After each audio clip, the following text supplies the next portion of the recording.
sí cuando les pida. Ok, adelante, doctor. Muy bien.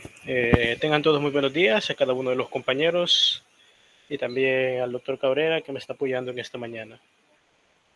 Vamos a iniciar con la farmacología anestésicos generales. Como podemos ver, tenemos 5 objetivos que abarcar, dentro de donde tenemos que recordar aquella fisiología respiratoria y la aplicación en su farmacología en anestésicos generales, la farmacodinamia de los anestésicos inhalados, la farmacocinética de los mismos, también definir la farmacología de los diferentes tipos de anestésicos generales y auxiliares, e identificar el mecanismo de acción de los anestésicos generales, mencionar la regla de Meyer-Overton y las diferentes hipótesis con respecto a este tipo de mecanismo de acción. Siguiente. Bueno, dentro de la farmacología de los anestésicos generales, tenemos que la anestesia general induce una depresión generalizada, irreversible del sistema nervioso central. Bajo esta anestesia existe una falta de percepción de todas las sensaciones y es de los objetivos que se tiene que tener en cuenta con los anestésicos generales, a diferencia de lo que se había visto con la anestesia local, que pues solamente es en una zona. Habíamos desarrollado eso en un seminario anterior, de que en el caso, por ejemplo, de hacer una sutura pequeña, pues solamente se da una anestesia local, pero no hay un involucramiento o una depresión de todo el sistema nervioso central, sino que es simplemente a nivel periférico. Dentro de los otros efectos de los anestésicos es que durante la cirugía incluyen la relajación muscular, pérdida de reflejos autónomos, analgesia y también la ansiólisis. Todos estos efectos facilitan la realización de este procedimiento quirúrgico debido a que si no hubiese eso, pues en el caso de una cirugía mayor no se hace. Igual puede pasar en el caso de algunos niños. Por ejemplo, imagínense, llega un niño a su consulta que se ha caído y que tiene algún tipo de, no sé, que se hirió la cabeza. Entonces, algunas veces hay niños que no se quedan totalmente quietos y es muy difícil poner anestesia local y sobre todo suturarlos. Entonces, algunas veces cuando el paciente no colabora, entonces mejor se refiere al hospital, porque algunas veces allá o el cirujano lo hace en la pericia que tiene, o se da una anestesia general para alguna sutura, aunque en un adulto es fácil, pero en un niño, por el temor a la aguja o el dolor, entonces se mueve bastante. Entonces, para la seguridad del médico y también del paciente, algunas veces se utiliza algún tipo de anestesia general.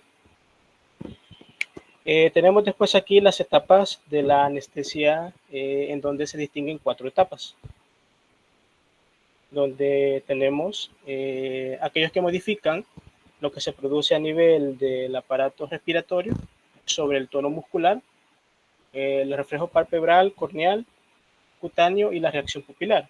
Es decir, esto es parte también de eh, eh, estas etapas que se dan de la anestesia, donde está un periodo de inducción analgesia, hay un periodo de excitación o delirio, la anestesia quirúrgica propiamente dicha, la parálisis vulvar.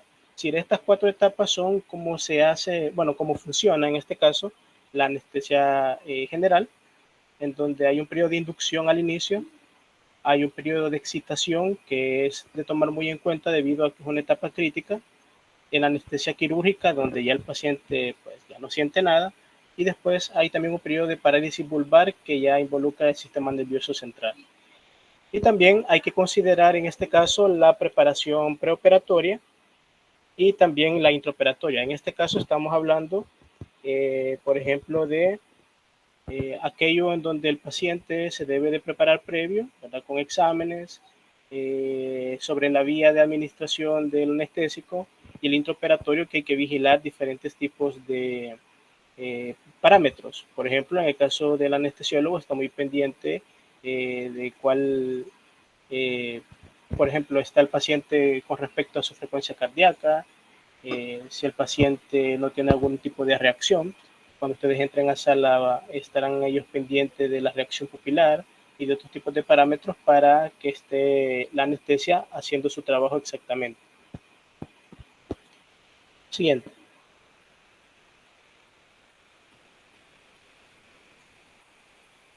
Bueno, entonces aquí tenemos parte de lo que es la fase de la anestesia. Como habíamos visto anteriormente, son 4 etapas, en donde la primera es la analgesia, que esto depende de la gente. También hay un periodo de euforia que preside a la fase de excitación, que en este caso se cursa también con un proceso de delirio, una conducta combativa a nivel del paciente. Y también tenemos acá, en este caso, la anestesia quirúrgica, en donde hay una inconsistencia, perdón, hay una inconsciencia, la respiración regular y la disminución de movimiento ocular. Como veíamos anteriormente, también es importante que el anestesiólogo esté valorando todo esto para evitar que haya una depresión severa del sistema nervioso central que puede involucrar las funciones eh, vitales del paciente.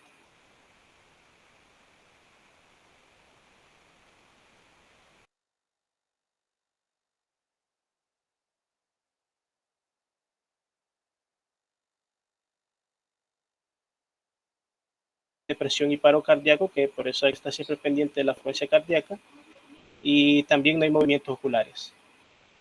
Tenemos también los tipos de anestesia general, que están en una anestesia inhalatoria, en donde se requiere la administración de concentraciones elevadas de anestésico, una anestesia total intravenosa o TIVA, en donde se administra en conjunto con un hipnótico, también un analgésico opioide y un relajante muscular.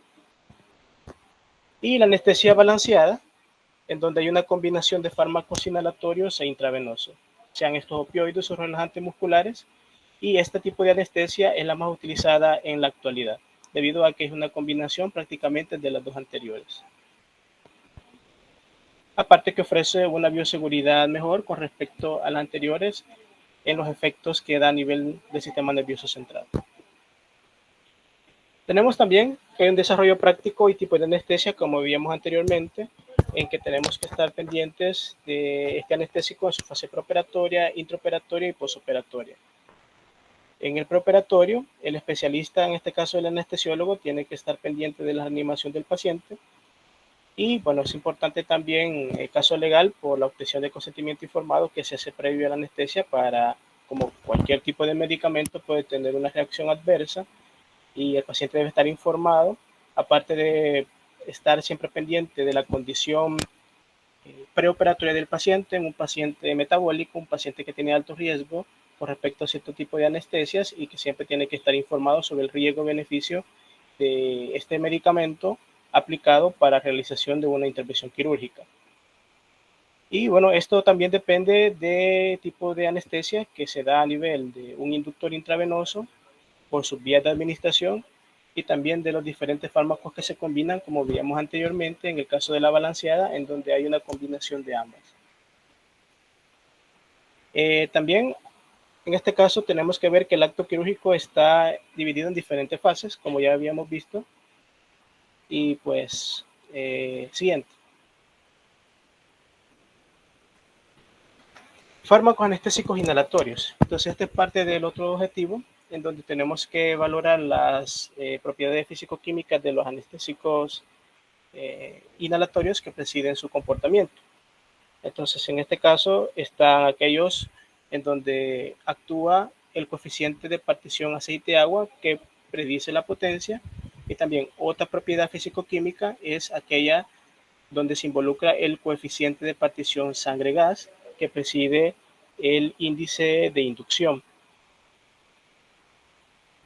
Las sustancias que se absorben por vía pulmonar, como los gases y los líquidos en estado gaseoso, y el mecanismo de absorción es por difusión pasiva, como se sabe ya que a nivel de los alveolos se da este tipo de difusión, y según las leyes generales de los gases.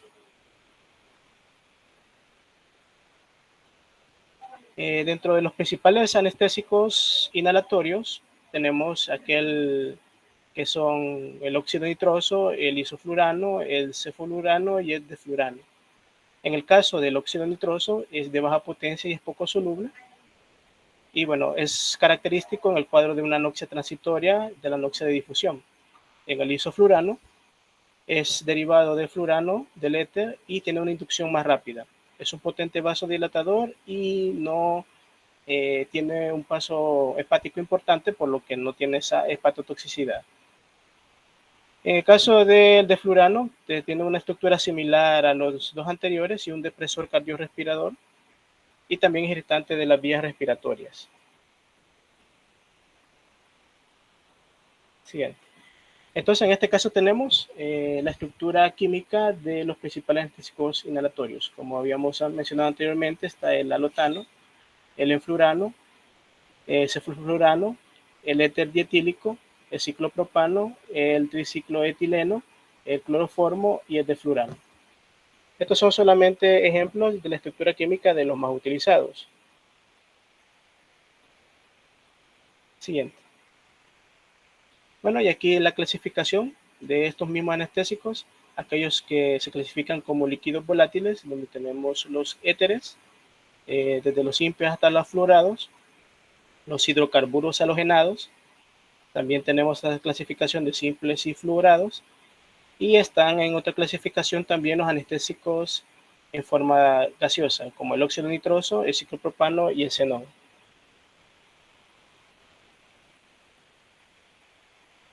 Entonces tenemos diferentes fases donde actúa este tipo de anestésico inhalatorio.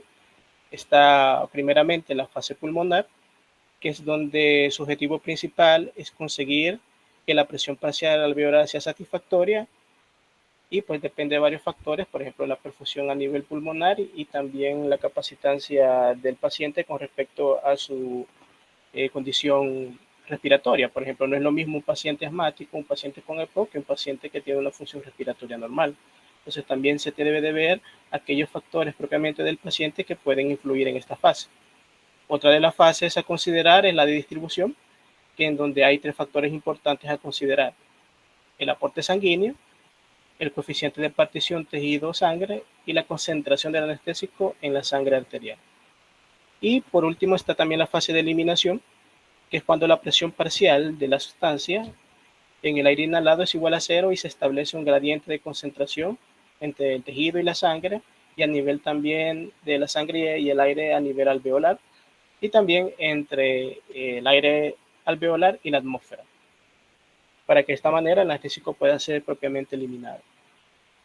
Tenemos tres conceptos de que cada agente que es de manera fundamental para su manejo y su compresión.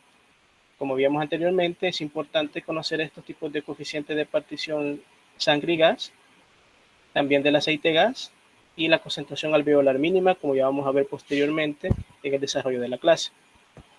La potencia de un anestésico se debe a tres factores importantes: a la rapidez del comienzo de este fármaco, a la profundidad de la anestesia lograda, que también hay que ver con su narcosis y la relajación muscular, debido a que en los procedimientos quirúrgicos prolongados hay pacientes que deben de ser intubados y necesitan una relajación de toda la musculatura para poder hacer los procedimientos, si no puede haber una resistencia de los músculos, y esto también dificulta el procedimiento quirúrgico.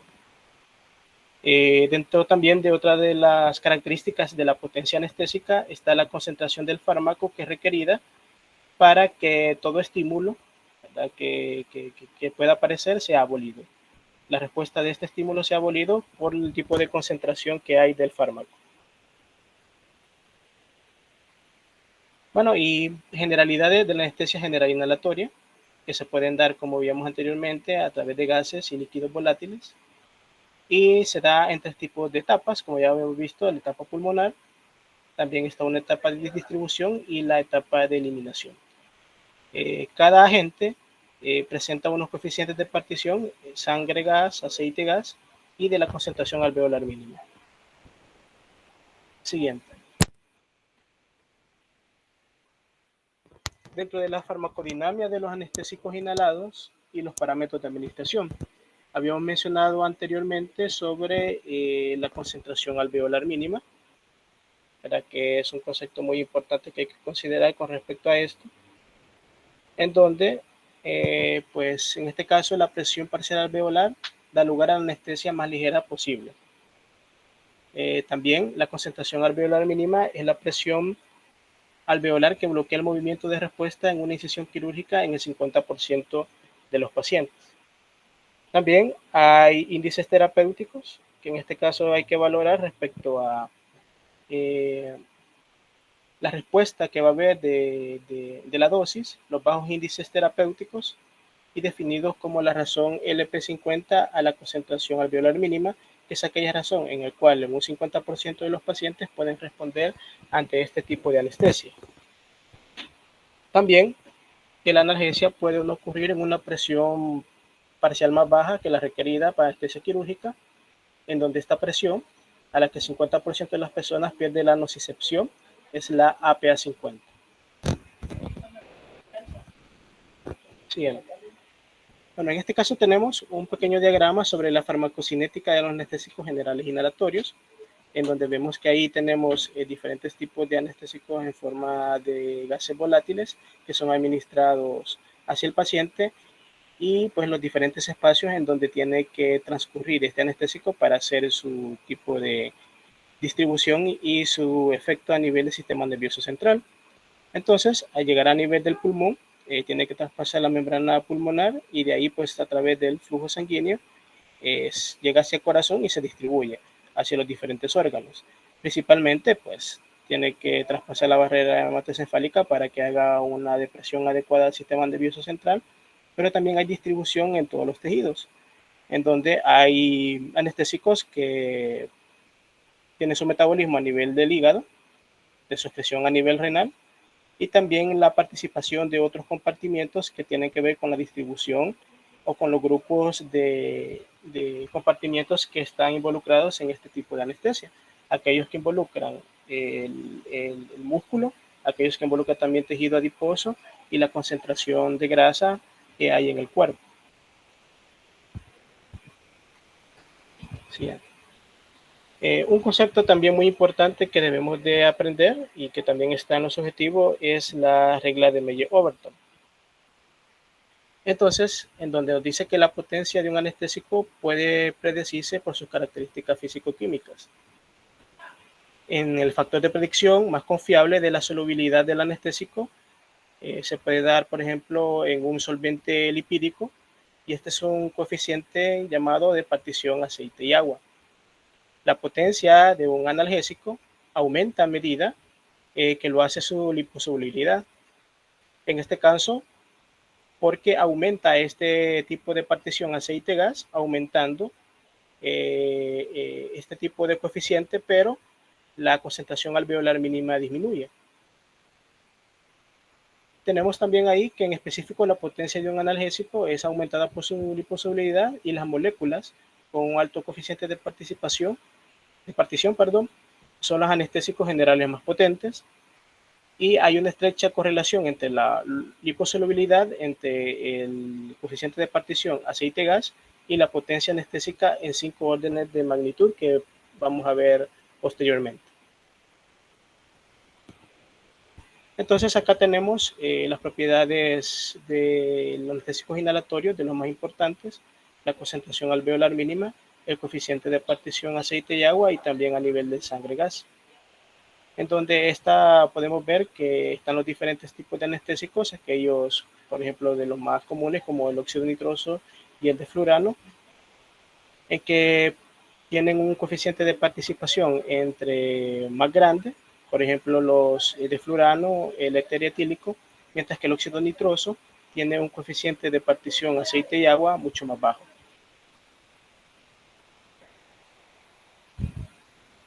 Aquí, como veíamos anteriormente, en la regla de Meyer-Overton hay 5 tipos de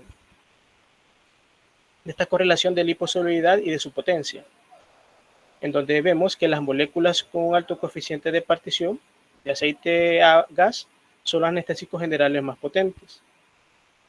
En este caso, la potencia anestésica en estos 5 órdenes de magnitud, en donde podemos ver desde el óxido nitroso hacia el tiometixoflurano, en donde al aumentar la potencia, esta es debido a que el coeficiente de partición aceite-gas es mayor. Entonces, estos son los órdenes de potencia que se da con respecto a la ley de Meyer-Overton debido al coeficiente de partición, aceite y agua, y de la liposolubilidad de estos anestésicos generales, y dependiendo de este tipo de partición aceite-gas se da el aumento de su potencia.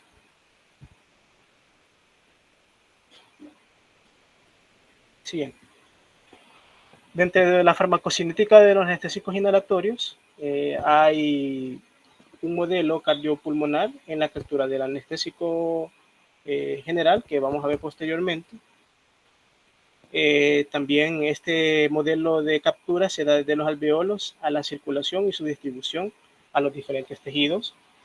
Y esto pues determina un índice mayor en la presión parcial que se eleva dentro del sistema nervioso central.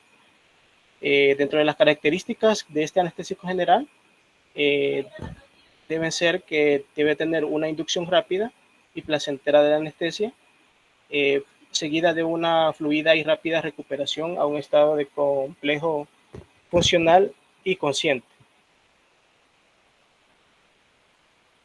Siguiente. Dentro del modelo de captura, tenemos que para la distribución del anestésico se organiza los tejidos del cuerpo en grupos de características similares.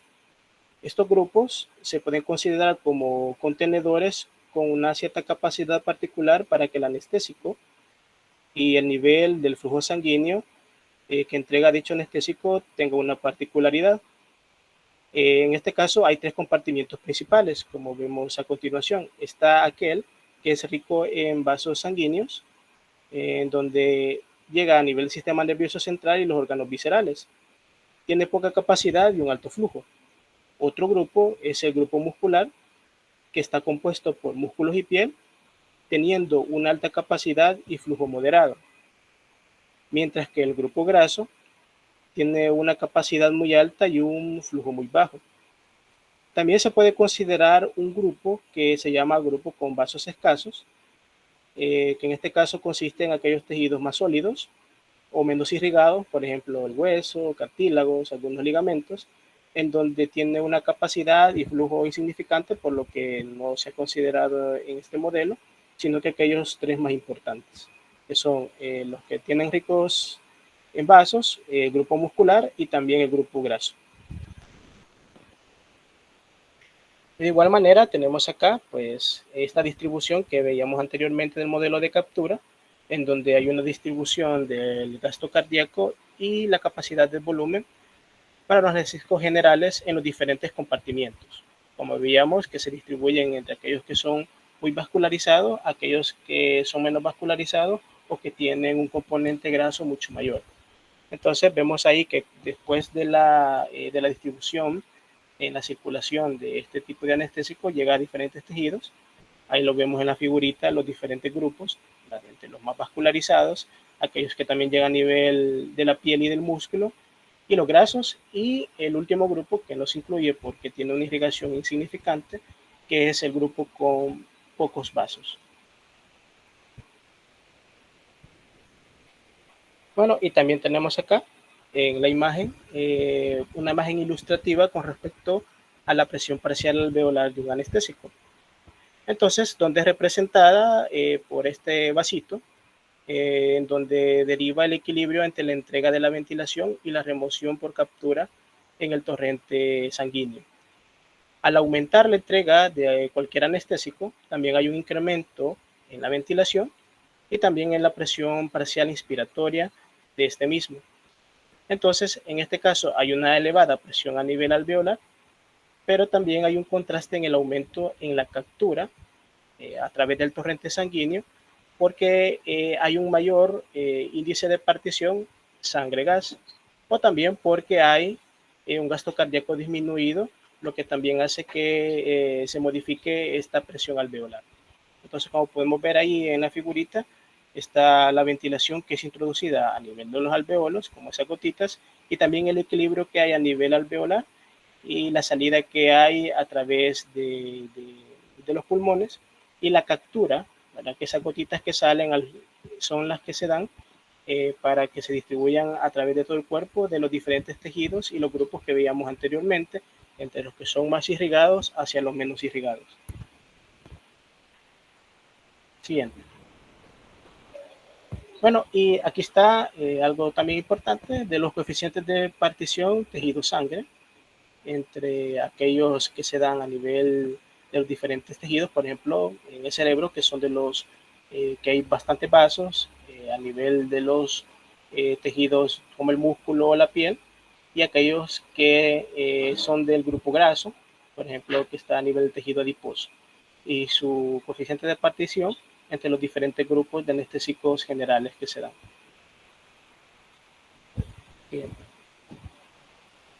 Bueno, y también aquí tenemos una figura en donde se ilustra y que explica de por qué algunos anestésicos con este índice de partición sangre-gas más bajo tienen tiempos de inducción más cortos.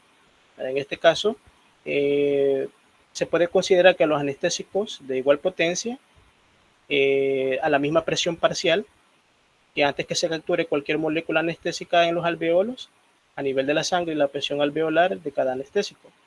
La presión parcial, en este caso, que está en cada alveolo, tiene que tener un equilibrio de las presiones parciales a nivel alveolar y en los capilares. Entonces, esto se da debido a que cuando hay una concentración mayor de anestésico a nivel alveolar y hay mayor flujo, entonces en este caso hay una mayor distribución por el intercambio gaseoso que hay entre el gas que se concentra a nivel del alveolo y la sangre a nivel de los capilares. Entonces, influye bastante no solamente el flujo sanguíneo, sino que también, en este caso, la concentración del gas que hay a nivel alveolar y este índice que se da para que entre mayor sea el índice de partición, haya una mayor distribución por el flujo sanguíneo que pasa por los capilares pulmonares. Y bueno, tenemos generalidades sobre anestesia general inhalatoria, en donde la difusión de estas tres etapas, en la etapa pulmonar, en la etapa de distribución y los tejidos, y también está en la etapa de la eliminación, como ya veíamos anteriormente. Siguiente. Bueno, y también tenemos sobre estas aplicaciones del modelo de captura que veíamos anteriormente, en donde está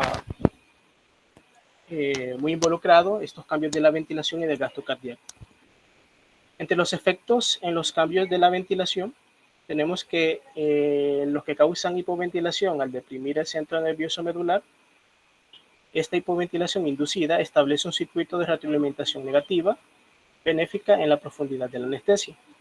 Y hay un efecto benéfico en la respuesta fisiológica en que la ventilación deprimida hace más lento el índice de elevación de la presión parcial alveolar, mientras que la perfusión sigue sacando anestésico del pulmón al mismo ritmo. Y la hiperventilación entrega el anestésico con más rapidez a los alveolos.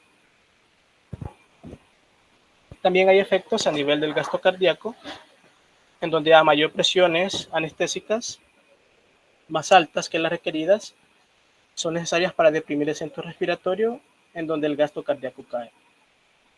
Cuando esto pasa, el torrente sanguíneo remueve el anestésico de los alveolos a un ritmo más lento. La depresión cardíaca inducida por anestésico se establece un circuito de retroalimentación positiva. Y el gasto cardíaco elevado aumenta la perfusión a los pulmones y acelera el equilibrio entre alveolos y tejidos, por lo cual el gasto aumentado hace más lenta la inducción. Entonces es importante valorar aquí que no solamente hay algo que involucra a nivel de la concentración alveolar, sino también del gasto cardíaco, que es muy importante para la absorción de este anestésico y también para la mayor distribución. Siguiente. También hay que valorar efectos de la edad. En este caso, hay que ver en el caso de los niños versus los adultos. Los aumentos proporcionales en la ventilación y el gasto cardíaco se traducen en una elevación acelerada de la presión alveolar y una inducción más rápida en los niños que en los adultos. Entonces también hay efectos que tenemos de considerar con respecto a la edad, en donde el caso de la presión parcial alveolar es mayor a nivel del niño, por lo que en este caso hay aumento de la ventilación y el gasto cardíaco. Y los efectos de los estados anormales, por ejemplo, en mucho hemorrágico, la profusión que se da a nivel cerebral puede mantenerse en vista a una disminución del gasto cardíaco o una hipoventilación, acelerando la elevación de la presión alveolar del anestésico.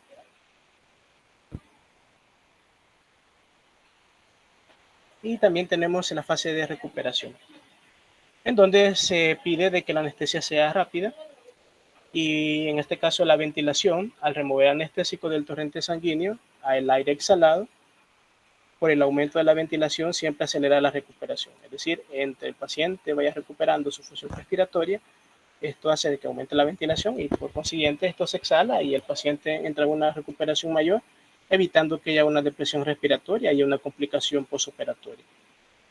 En este caso, pues la mayoría del metabolismo no es una ruta a nivel de una eliminación por su metabolismo renal, sino que solamente en el caso del alotano, en donde su metabolismo puede representar hasta un 20% de su eliminación.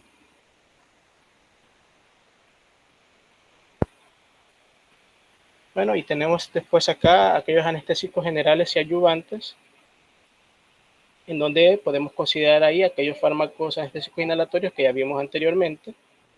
También hay otros fármacos anestésicos intravenosos, en donde podemos considerar en este caso los tipos barbitúricos, como el tiopental. También está el propofol, que es un importante anestésico preparado con una formulación intralipídica. El propofol, produce una anestesia a un índice similar a los barbitúricos, con una acción ultra corta y una redistribución y metabolismo mucho más rápido. Y favorece por lo consiguiente la recuperación mucho más rápido que los barbitúricos. También está el etomidato, más que todo es usado para la inducción en la anestesia, porque su cinética es similar a la del propofol y tiene una disminución muy baja con respecto a la depresión cardiopulmonar. Y también está la ketamina, en que en este caso el paciente parece estar despierto cuando se aplica este tipo de anestésico, pero en realidad se encuentra en un estado de analgesia y amnésico. Siguiente. También hay otros fármacos adyuvantes, por ejemplo, están aquellos que aportan efectos deseables durante la cirugía, aunque no son necesariamente provistos por los anestésicos generales, como ya veíamos anteriormente las benzodiazepinas, como la diazepam, la lorazepam y la midazolam. También están aquellos de tipo opioides, como la morfina y el fentanil, en donde se usa por su capacidad de analgesia. Y en este caso, el caso de los opioides son malos a nivel amnésico y suelen usarse en combinación con anestésico general. También están aquellos como la combinación de fentanil y droperidol, que produce amnesia y analgesia. Y están los antagonistas del receptor de acetilcolina-nicotina, como la tubocuranina y el pancuronio, o el agonista que es la succinilcolina. Siguiente. Bueno, y aquí tenemos pues los principales intravenosos, como el propofol, la ketamina, el etomidato, que ya habíamos mencionado anteriormente. Dentro de los mecanismos de acción, pues aunque se ha hecho mucha investigación con respecto a este tipo de fármaco, no se ha determinado, por decirlo así, un mecanismo exacto de cómo actúan este tipo de anestésicos. Hay diferentes tipos de hipótesis que vamos a ver a continuación. Son tres a modo general. Está la hipótesis unitaria, en donde el mecanismo común es el responsable de la acción de todos estos anestésicos. En este caso, la solución tradicional para esta contradicción de que todos los anestésicos forman de una sola manera está la hipótesis de la liposolubilidad, en donde postula que en el sitio de acción de los anestésicos es la bicapa lipídica de la membrana celular, en donde la anestesia general ocurre cuando esta cantidad aumentada de anestésico se disuelve en la bicapa lipídica y se alcanza una concentración crítica o una concentración anestésica. Aparte está la hipótesis del volumen crítico, En este caso, pues tenemos que los anestésicos disueltos causan perturbación en diferentes propiedades físicas de la capa lipídica, como la fluidez. Muy bien. Entonces, y ahí tenemos pues las estructuras de los anestésicos generales, de los anestésicos inhalatorios, y como en este caso el óxido nitroso, de fluorano, esoflurano, y también la estructura de los intravenosos, como vimos anteriormente, el tiopental, el propofol y la ketamina.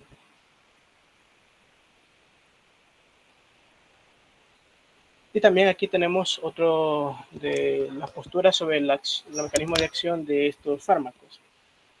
Como ya vimos anteriormente, aunque no está definido totalmente, hay diferentes tipos de hipótesis o teorías. Por ejemplo, en el caso de la regla de Meyer-Overton, postula que el lugar de acción lipofílico y la relación de la potencia del anestésico con su solubilidad lipídica, y también aquellos que participan en los receptores de los canales iónicos.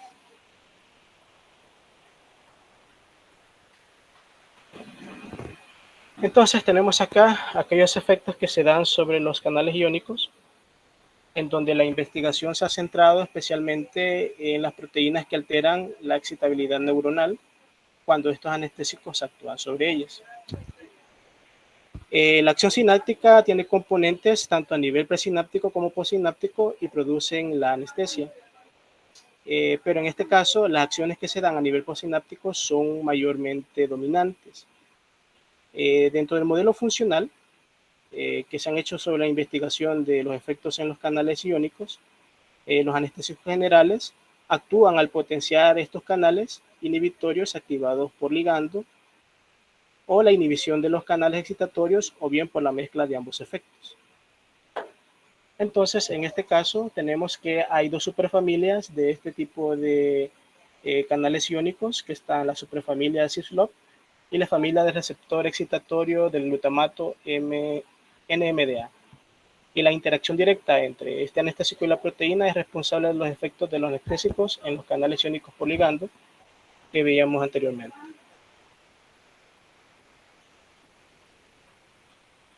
Bueno. Y en este caso tenemos algunas consideraciones finales con respecto a que los anestésicos inhalatorios e intravenosos se usan para producir rasgos clínicos de anestesia general. La farmacodinámica de anestésicos generales es única. Estos fármacos tienen abruptas curvas de respuesta a la dosis y bajos índices terapéuticos y carecen de antagonistas farmacológicos. En el caso también de la regla de Meyer-Overton, en donde menciona la potencia del anestésico, que puede predecirse por su coeficiente de partición aceite-agua y su liposolubilidad, como vimos anteriormente.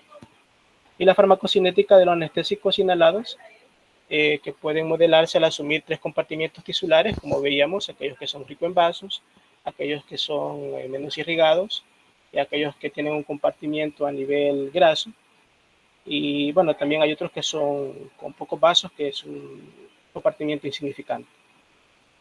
Y también que se pensaba que el sitio de acción estaba en las capas bilipídicas, como veíamos anteriormente, con respecto al mecanismo de acción de estos fármacos, que no hay un modelo exacto, pero hay diferentes hipótesis, en donde la principal es que su sitio de acción se da en esta bicapa y con las interacciones directas entre los canales iónicos a través de ligando, como veíamos anteriormente, aquellas de la superfamilia cis-LOP y también de los receptores NMDA.